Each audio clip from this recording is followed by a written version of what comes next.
What is going on, guys? It is your boy here. Welcome back to the channel. Today I'm cracking down on one of the new one of the updated deck profiles I have on my list of ones to showcase.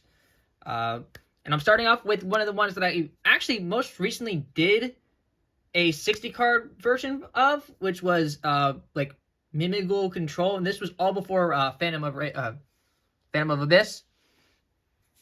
Or Rage of the Abyss, excuse me. Anyways, in Rage of the Abyss, we got new support from Mimighoul. And now Mimighoul is actually viable as a pure deck, believe it or not. And that's what I'm going to showcase you guys today. I didn't exactly have the time, nor did I want to put the ratio testing into upgrading the 60 card version, especially since the meta with the Fualos and that kind of stuff just ruins the 60 card version because it just plays heavily into all those hand traps. So I decided to give you this version, which is obviously not a 60 card version. This is like what, 40, I think it's like 46 cards, close to it, or like 45. It's around there. It's not 40, it's not 50, it's right in between there. Definitely know it's not 48, so I'll tell you that much. But anyways, everything in here is how I would play for the Mimighoul deck today. Showcase you guys the card choices and explain to you the ratios.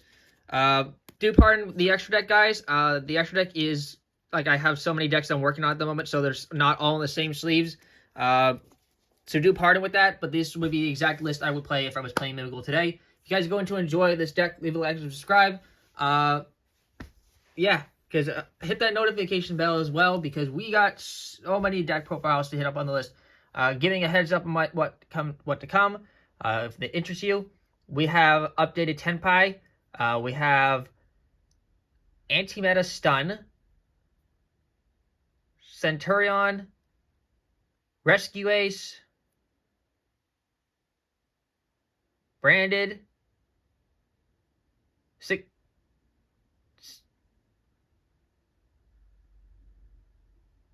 Samurai. I think I didn't upgrade my Six Samurai. Maybe I recorded it. I've done so many deck profiles now that I just have to upload. It's crazy.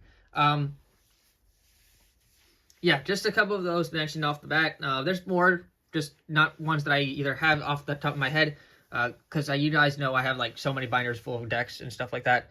Anyways, on to the deck profile.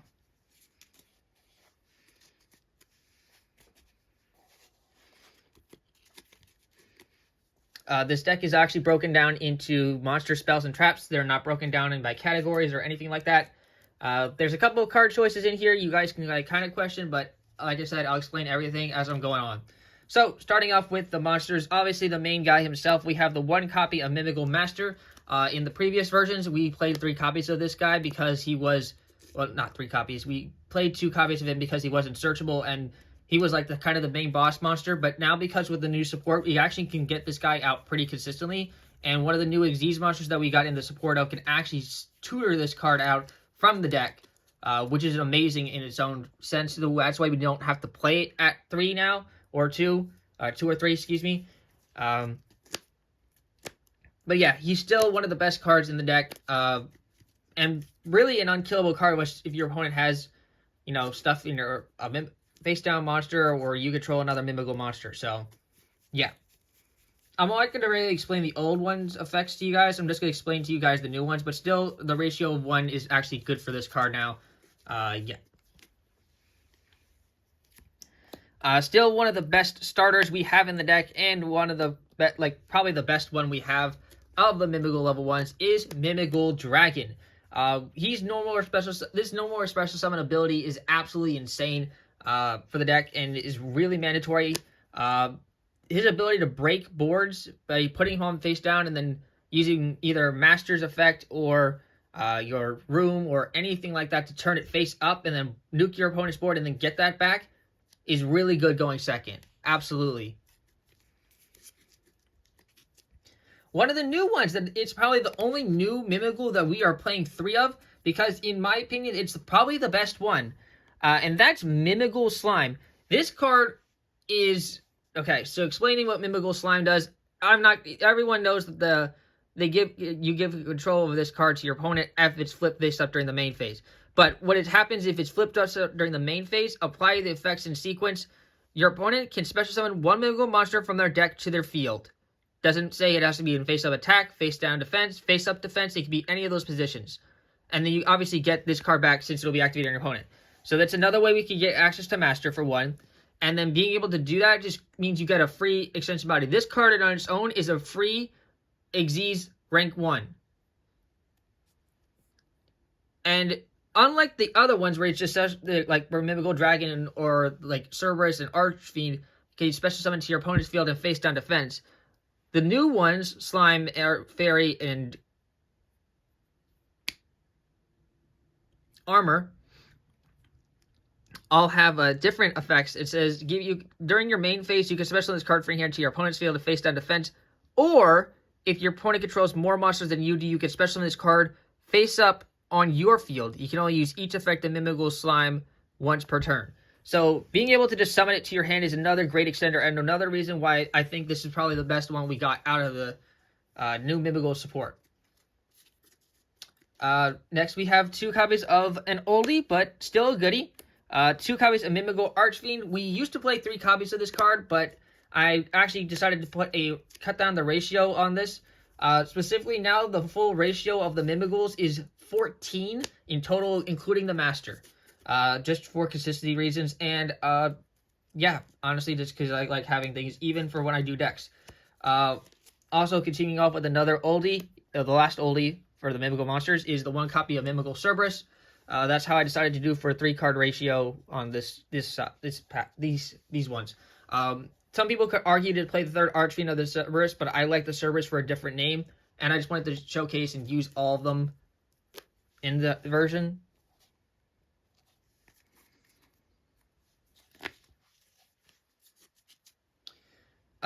Continuing with the Mimighoul monsters.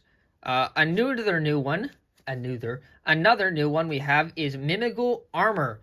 This one, I like to say, is probably my second favorite. My least favorite is Mimighoul Fairy, which is the next one. But this one is really interesting, as in when it's flipped face up during the main phase. This turn, Mimighoul monsters cannot be destroyed by battle. That means all of them on the field. That means your opponents, yours, your opponents that's given to you, or yours that you've given to your opponent, all of them can't be destroyed by battle. And then obviously you get control of this card back. During your main phase, you can special this card from your hand to your opponent's field and face down defense, same as like a lot of them. Or if your opponent controls a monster, you can special this card face up on your field. So it has that same secondary effect of Slime, which is what makes this card another great one. But its flip up effect is obviously not as highly valued as Slime's is, which is why we only play 2 copies of it. And the same thing can be said for Mimighoul Fairy. Though I haven't really seen Mimighoul Fairy do kind of the crazy work. In theory, its effect could be good, depending on what deck you're up against. I'm talking about the flip. This turn, your opponent can activate the effects of monster special summon from your hand. So if your opponent's playing something like Snake Eyes, sure, this could somewhat impact them, as they're going to be summoned the Poplar from hand, or the Diabellstar, which could definitely hurt them. Just the fact that this is if they're not, or it's just a deck that you're up against a deck like Tenpai that could summon from the deck or just use the field, then this card's practically doesn't do anything for you. Which is why it's not, in my opinion, this is probably the worst one at the moment. It still obviously comes back to you if it's flip face up. Yeah, and it has the same secondary effect as the other 2 new ones of Armor and Slime. So there's not much to explain about it, but still showcasing it. If you want and you don't like Fairy after testing it, you could definitely cut down the second Fairy and put in a third Armor, and then have that, because, like I said, depending on how you what your matchups are, maybe this is a good ratio, but for now, I've been having good success with just the 2, just because I wanted to have the different names. That's why I played 2 and 2. That's it for the Mimighoul monsters. Before we get onto the hand traps, there's one other engine and a I guess you could say just a really tech card inside of this.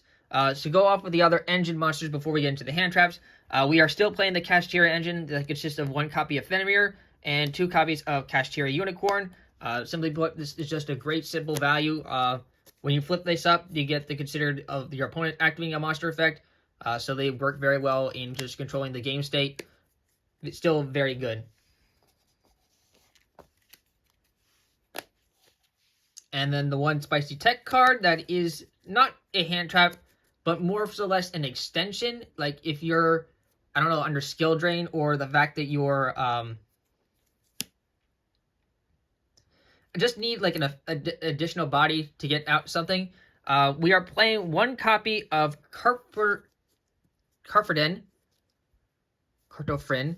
I still can't pronounce the first name of this card, but I just call him Gem, Hidden Gem, or Gemmy. This is Gemmy.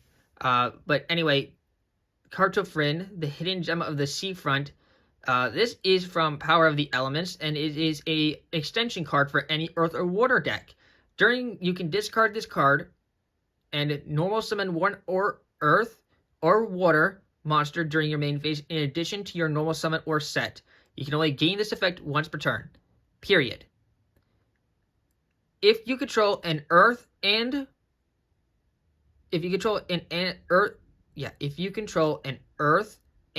Water monster while this card is in your graveyard, you can special summon this card, but banish it when it leaves the field. You can only use each effect to card a friend once per turn.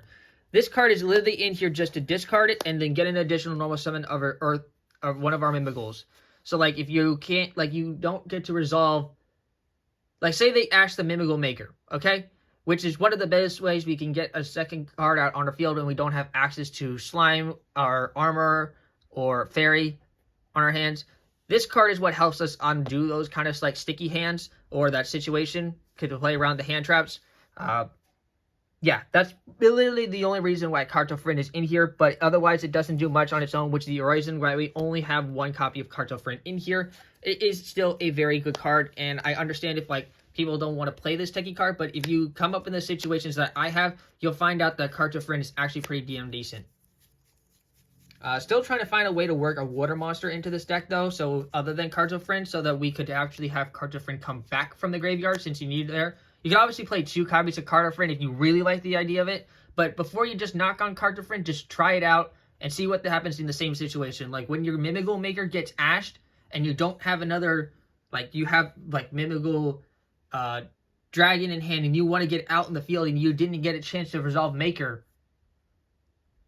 you're gonna see why this card is pretty much needed.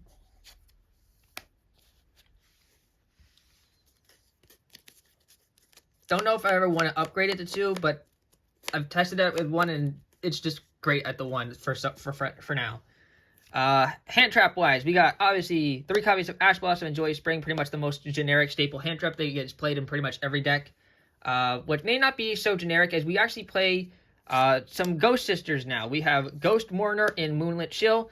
In case we get under D-Shifter, I decided to start doing hand traps that really don't have to hit the graveyard as much. And these 5 specifically are the best ones for that. However, this next hand trap does have to hit the graveyard to use, and that's why it's not like at 3. And that's 2 copies of Ghost Ogre and Snow Rabbit. A lot of the decks nowadays use great field spells that have to activate on their field, and so you can negate or just send it to the graveyard so that it doesn't resolve, such as Senkin Summoning. It won't work against Centurion because Centurion can't be destroyed, so you won't be able to destroy the field spell with the effect of Ghost Ogre. But I'm just throwing out some good examples for that reasons. Rescue Ace can get hit pretty well. What else am I thinking of? Yubel. If you end up facing the Yubel match, you can use it to destroy the Nightmare Throne, which can be okay. Or you can use it to send the Nightmare Pain as well. But yeah, these are all pretty good hand traps this format.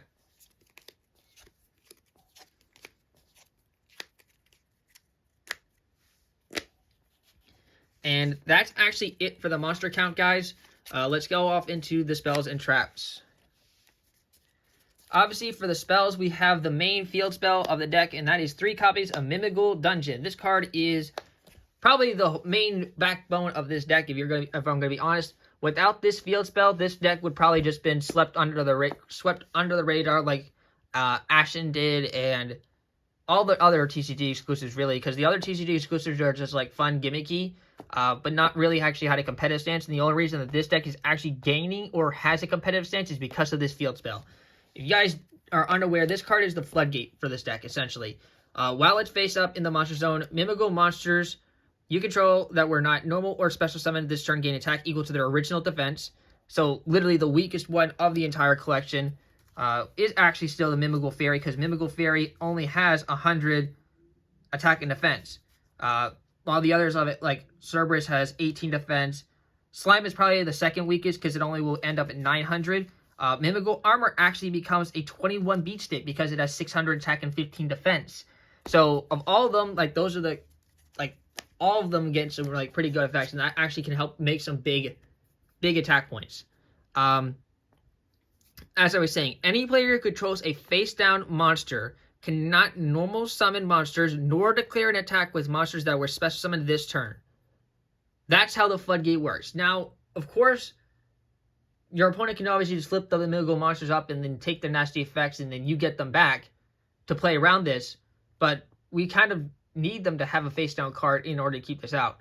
Or they just can end up getting rid of the dungeon. And trust me, guys, I kind of thought a lot of all about that when I built this deck. So hopefully you'll kind of see some of the reasons or stuff that I have in the deck to help explain or help justify or help us protect our Mimighoul dungeon. But anyways, yeah. And you also can obviously use the last effect, which is to add a Mimighoul monster from your deck or graveyard to your hand. You can only obviously use this effect of Mimighoul dungeon once per turn. So, yeah, very good. We do have another field spin in the deck, and it's just for our cash tier engine. It's the one copy of Raysoft, and to pretty much have like our fourth copy of Dungeon, and maybe our second copy of Raysoft. We have obviously Terraforming. Continuing on, we have 3 copies of Mimighoul Maker. This is your like free extension, another extender or inserter for the deck. It's kind of like taking a chance on which one you get. But there's a lot of good combinations, and some of the best generic staples ones, like when you have to pick 2 names from the deck, which is why we have so many different names. If you know you're up against a deck that likes using the hand, like has special money from the hand, such as Snake Eyes and stuff like that,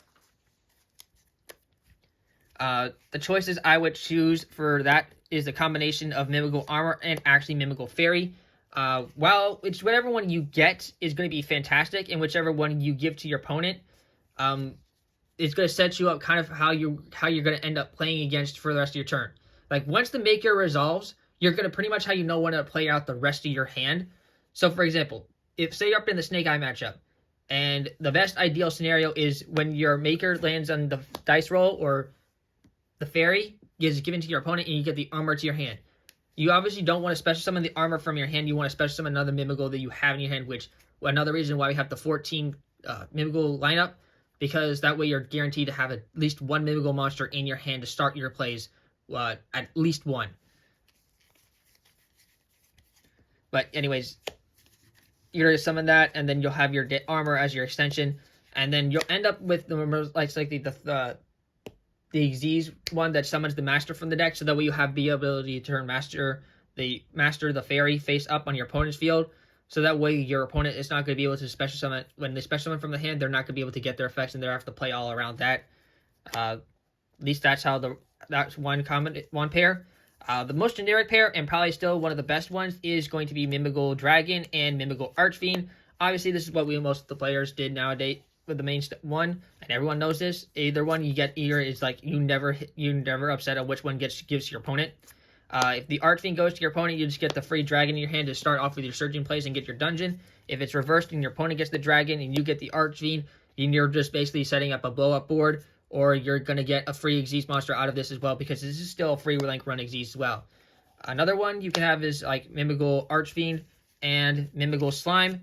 So it basically can get on an Xyz, a rank 1 that takes 3 materials by doing this. And ironically, one of my favorite rank 1 Xyz monsters, being number 50, Let 'em Hear Your Roar, number 54, Lionheart, the very ethereal number for,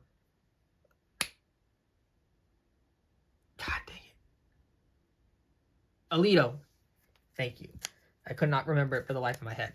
But I got there. Can actually be made with this deck. Obviously, it's not included in this deck, though, because it's not such a competitive card. However, it is, like, still, I just wanted to let people know that it is possible to make a rank 3 Xyz monster in this deck. Very much so. Anyways, that's just some of the main pairs that you like summoning off of Maker or resolving with Maker to get out on the field, and why. But this card is just phenomenal. I already pretty much explained the effect of it, but that's the reason why you play 3 of this, because it's so good, and you basically don't have to waste your normal summon on this deck if you go with this. So, yeah, very good. A lot of people are going to notice nowadays that I'm also, like, an argument can be said for, like, okay, so why are we not playing like sorry. It is hot as heck in my room. Why are we not playing Triple Tactics Talent or Triple Tactics Thrust? For simple reasons. I just couldn't fit it in here pretty well. It's already 46 cards, and if I added the 2 more thrusts, I might as well just made it like a 50 card deck. And I just wanted more consistency for reasons. A lot of people are also like, even if you do Triple Tactics Talent, like, and get the chance to draw 2, nowadays, because this deck wants to go first, and your opponent's going to be like, either, I don't know, 10 pie and stuff like that, you're not going to really get a chance to crack it, so all you're going to get is 2 extra draws, which may or may not just, like, help, or it probably is not even going to do much for you. You rather just have what you have in your hand. The only argument I can make for a Triple Tactics card is probably going to be Triple Tactics Thrust. So if anything, and you wanted to have your copies of the Triple Tactics in here, I would probably put 2 more of each in here. They're just currently in another deck at the moment. You could argue, like, I'm just showcasing you guys the main backbone of the deck, what I would use here. So yeah, if you really want to, you can just say this opportunity to say, okay, this 46 card deck has 2 copies of Triple Tactics Thrust, 2 copies of Triple Tactics Talent, and just make this card deck a 51. Yeah, a 50 card deck. But like I said, I didn't include it in this specific version. But what I did still have is another version of a draw power from Mimighoul Fork. Mimighoul Fork is in here. Basically, okay. I built this deck designing to be somewhat for budget players in a sense. Like, a lot of the stuff in here isn't like crazy expensive, like no Fuwalos, nothing like that. So I should have kind of said this is like a budget Mimighoul deck profile to go along with the new format. Like, maybe the most expensive thing you might be trying to get is maybe like the Kashtira stuff. Dungeons like maybe 5. But it's like nothing like overly expensive. Like, nothing in here that's worth like $80+ or anything like that. So I should have said this is more like a Mimighoul deck for budget players, and that's why I didn't showcase the Triple Tactics Thrust and Talent, because Talent's probably like $10 and Thrust is left in like 25. So I really should have started out with saying that this is a budget-ish profile for Mimighoul. We have the 1 copy of Mimighoul Charm. These guys, the reason the Charm is so broke, it's absolutely broken, but it's just like in wording, but on its own, it doesn't do much, which is why we're not playing more than 1. You can obviously play another one if you think it's like helpful over the Mimighoul Fork, but I wanted to showcase the 2 new Mimighoul cards. So Mimighoul Fork is like, you can either force your opponent's card face up, like not having to waste a turn, like you're trying to like set the dragon to your opponent's field, and then you don't have a way of flipping it up until next turn. You can just use Mimighoul Fork to either, force it face up, or send it to the graveyard, or have it sent to the graveyard to draw 2. And if they're under Shifter, they can't choose to send it to the graveyard because it's not an option, because the graveyard is, everything to the graveyard is banished. So, essentially, they would have to pick to turn it face up.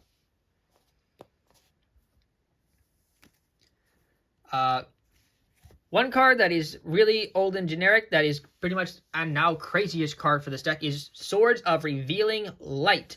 Yes, this OG card from the original Yu-Gi-Oh! Series is actually a mandatory card in this deck now, especially because of what it can do with Mimighoul Slime.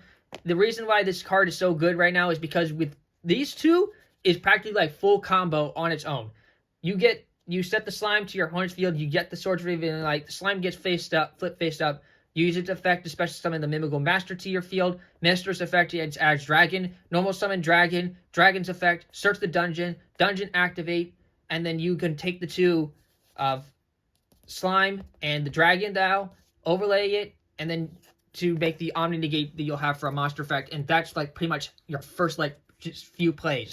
And at the end of all of that, then you'll be using the Dungeons effect to grab another Mimighoul monster to set it to your opponent's field, and that's pretty much one of your main end boards. These two cards on its own facilitate all of that. It is crazy how much this Swords Revealing Light helps do for this deck. But 3 of it would just be a little bit too clunky, and again, I wanted to keep this deck at a pretty like semi-level for 46 cards. Like I said, though, you could, if you have the rest of the money, or you just somehow have your triple tactics, talents, and thrusts, just put 2 of each in there, and then you'll have your 50 card deck for the non-budget players. We have 1 copy of Kashtira Birth, Called by the Grave, and the extra tech card to help us get to our monster Omni Negate is Ghost Trick Shot. It's obviously not included for the Ghost Trick because we are not playing a really Ghost Trick deck. It's just in here because we need it for the Ghost Trick Angel Mischief combo in the extra deck.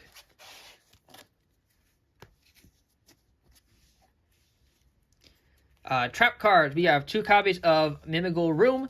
Really good. I just wanted to make sure that we have a good ratio of traps in here.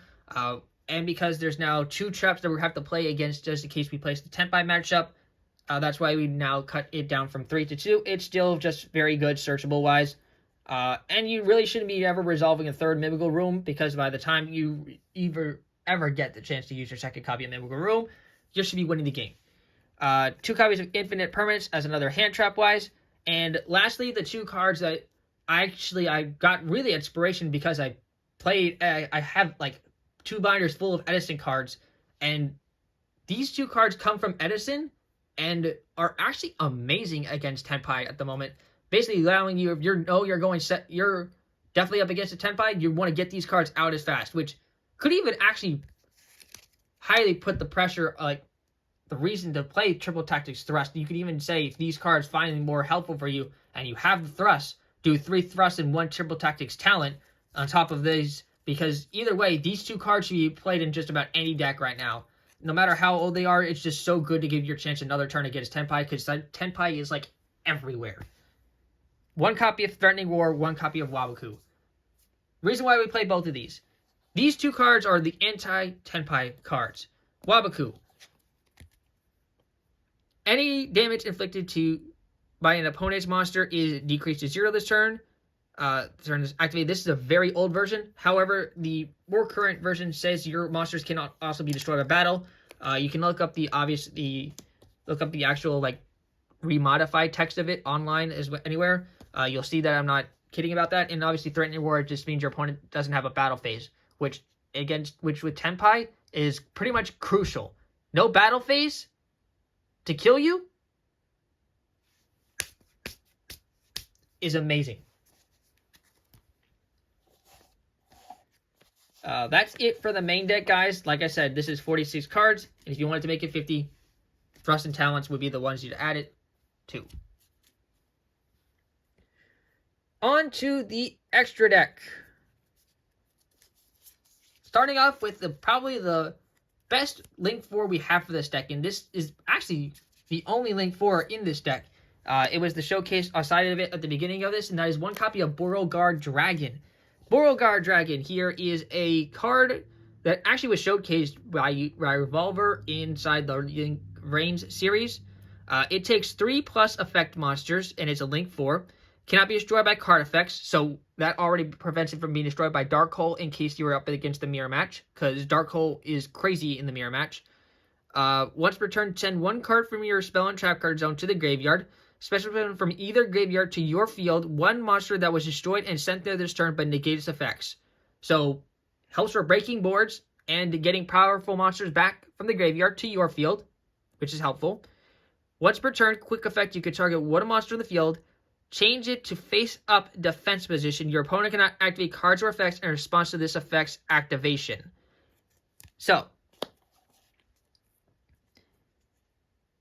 essentially, in the battle phase, if you have your Beauregard Dragon face up and they haven't negated it against the Tenpai matchup, you could change their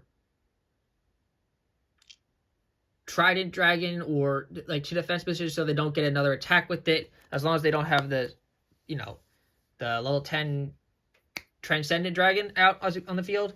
It's just a really good card. Or you can force up any one of their the face down monsters, the face up defense. It's just very good, and the fact that they can't respond to it is amazing. It's like the OG Boro Low Dragon, just for turning monsters to face up.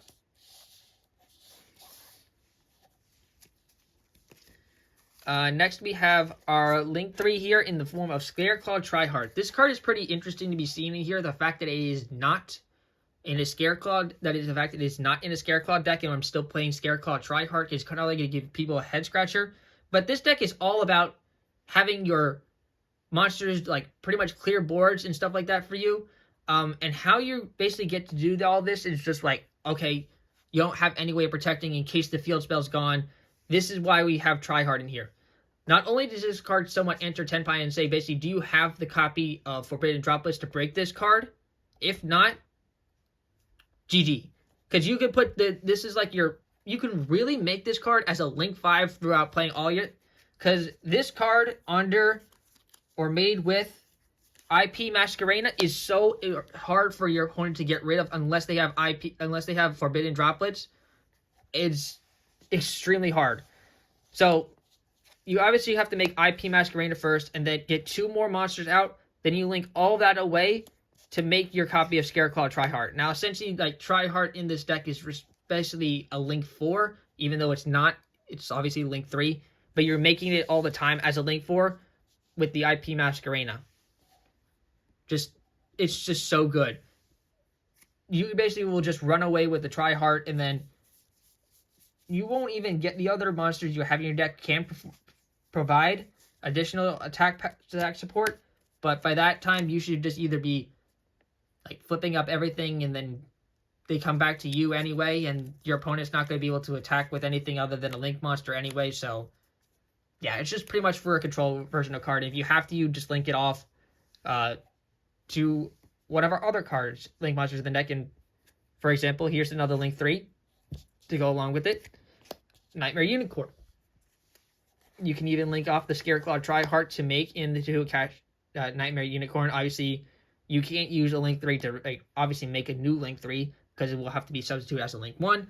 So just keep that in mind. But Nightmare Unicorn is still in here because it's helpful against getting rid of problematic cards like spinning back Skill Drain, the Runic Field Spell, anything like that back into the deck, or their Moonin, or Messenger of Peace. I can't believe how many times I had to use this effect on a Messenger of Peace from Runic Stun.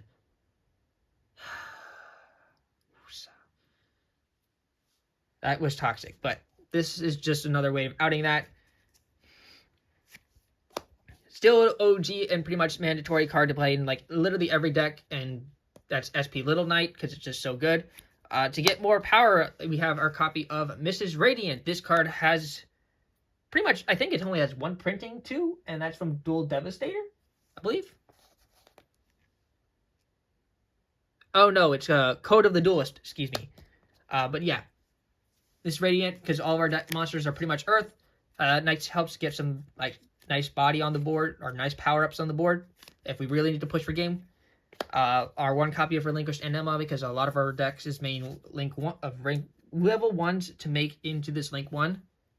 I'm sorry guys, I'm like stuttering pretty badly right now. It is, like I said, it's hot as heck in my room.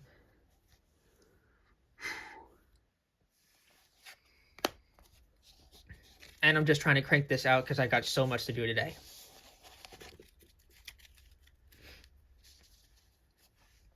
Now on to the Xyz monsters. We don't play any Synchros in this deck. We just play Xyz the rest of it.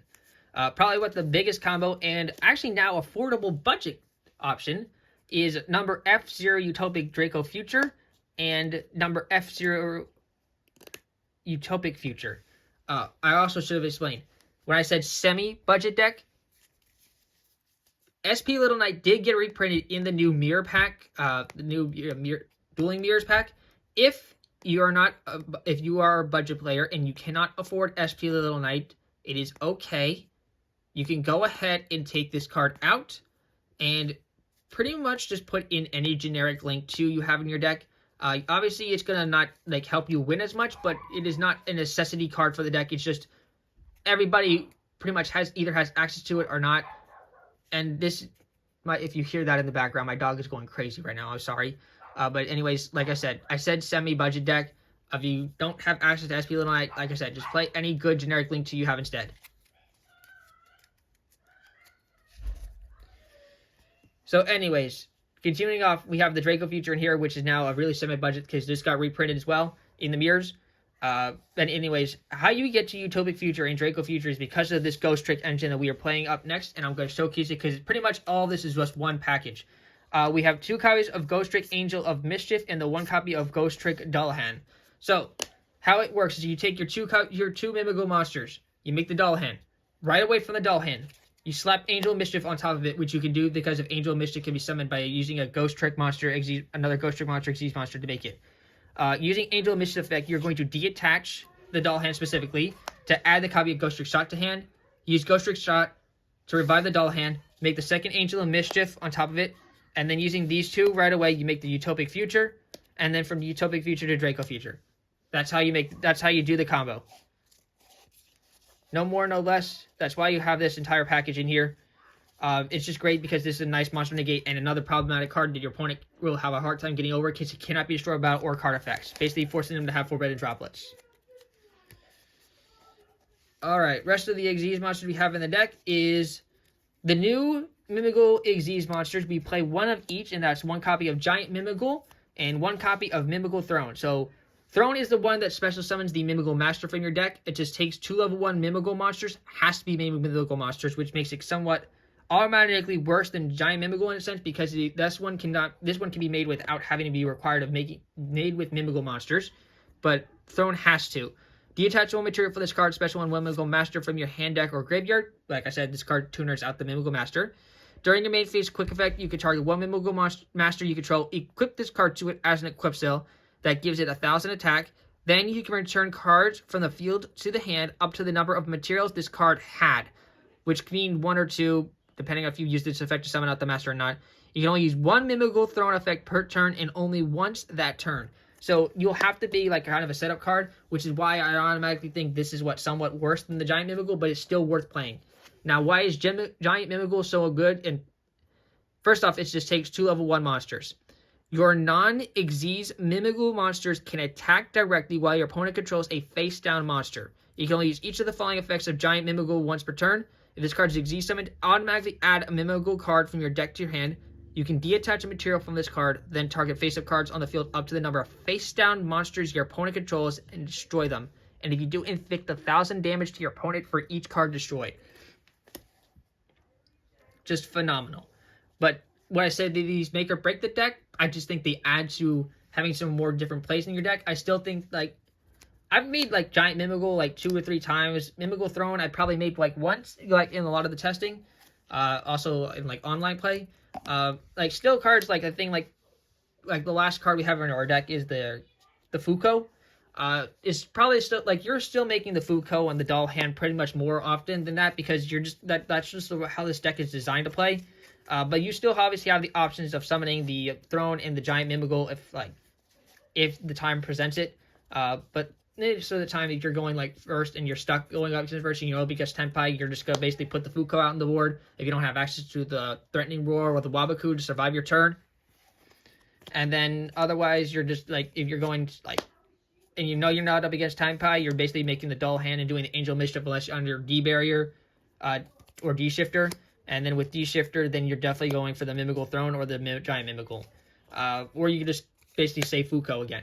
But like I said, most of the time you're making these 2 first, and these are just in here just for extra support, which is why, unlike a lot of the other builds, we're not playing 2 of each of these guys, even though I do have access to at least a second Giant Mimighoul, but I do only have access to 1 Throne. But in the end, I still only decided to play with 1, so I have for a clean 15-card extra deck.